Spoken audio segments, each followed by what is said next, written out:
السلام عليكم، ازيكم عاملين ايه؟ يا رب تكونوا بخير بفلوج جديد على قناه ديوز الزوزه. النهارده هتكلم عن اشهر شارع موجود في اسكندريه، شارع خالد بن الوليد. الشارع ده في الصيف محدش بيعرف يمشي فيه من كتر الزحمه، حرفيا اعمل حسابك اللي انت هتدخله هتطلع منه بعد ساعه ولا حاجه.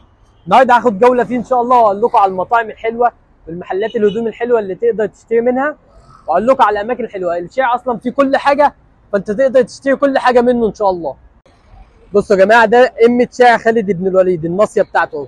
قبل ما تدخلوا لو عايز مطعم كويس، في عروس دمشق، تمام، وتحلي بايه؟ باللبن.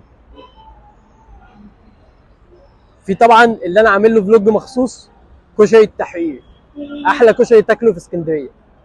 يلا بينا ندخل الشارع. يا جماعه على القمه برده في مشاريع تقدر ايه تروح بيها القاهره ب 90 جنيه، تمام. هي على قمه شارع خالد بن الوليد. ده يا جماعه احمد حسنين، مشهور جدا. الناس بعد ما تيجي تتفسح في اسكندريه وتخلص بتشتري من عنده بتاع 20 كيلو وهي مروحه البلد عندهم. اوكازيون على الله، ده زمان كان اسمه ما شاء الله تقريبا. المهم يعني ده بشتري منه هدوم الرياضه دايما، فجميل يعني، جميل جميل. يا جدعان احنا بس عشان في الشتاء ماشيين براحتنا، اقسم بالله الشارع ده في الصيف ما تعرف تمشي فيه.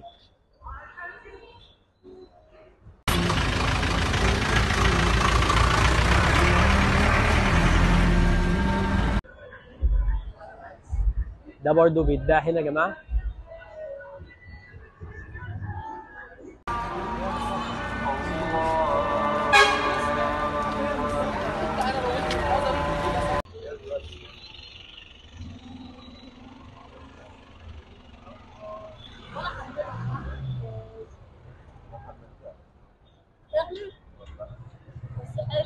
الراجل المحترم ده يا جماعه قصاد اسماك السويفي على طول، تمام. تعالوا اشتروا من عنده ان شاء الله.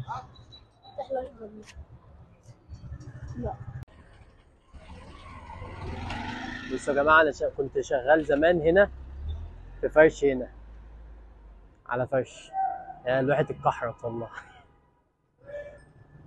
ده برضه يا جماعه محل ملابس رجالي كويس. وفري بوي ده، فري بوي ده زمان كنت بشتري منه بنطلونات، كان كويس. ما اعرفش دلوقتي ايه نظامه.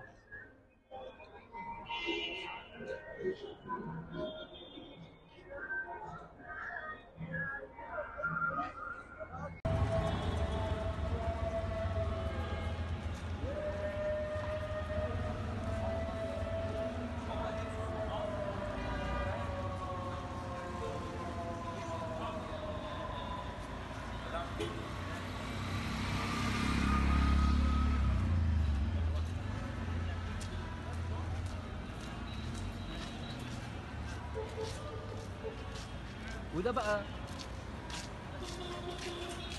طيب يا جماعه، احنا عشان في الشتاء الشارع فاضي، لكن في الصيف حرفيا ما بتعرفش تمشي في الشارع ده. فلما تيجي ان شاء الله تبقى محرص ومخلي بالك جدا ان انت ما تتسرقش، عشان نسبه السرقه هنا في الصيف عاليه جدا. طيب يا جماعه، شارع خالد بن الوليد لسه مطول، يعني شارع خالد بن الوليد بيوصل لحد سيدي بشر الترام، بس هي الزحمه كلها بتبقى هنا من اول عصير طلعت اللي انا هوريه لكم دلوقتي، اللي هو موجود هنا كده، تمام، لحد البحر. كل ده بيبقى زحمه جدا في الصيف. وزي ما قلت يا جماعه، حرصوا من السرقه في الصيف. وهو فتح الله، عايز يشتري منه اكل زي ما قلت، الشارع ده تقدر تشتري منه المايوهات، تشتري منه هدوم، تشتري منه كل حاجه. يا جماعه ده عصير طلعت اللي انا بشكر لكم فيه، جامد جدا، على قمه ايه؟ شارع خالد بن الوليد. طيب الشارع اللي احنا فيه ده اسمه ايه؟ الشارع اللي احنا فيه ده اسمه خليل حماده.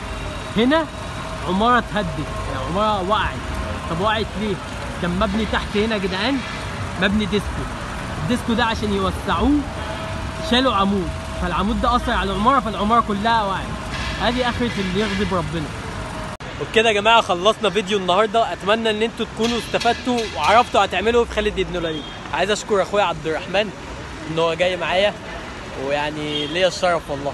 اخويا ده يا جدعان تعبتني والله العظيم. والله. ده بص، ده خفه الدم كلها، سيبك من ده. لو عمل يوتيوب يا جماعه ده اللي هيحط على الكل. بص عامل ايه. المهم في نهايه كل فيديو انا بحب اقول كوت النهارده هو never give up. فاهم؟ نيفر جيف اب زي كده. انا المشاهدات بتاعتي قليله جدا ولسه ما استسلمتش. بس كده بصوا عامل ازاي.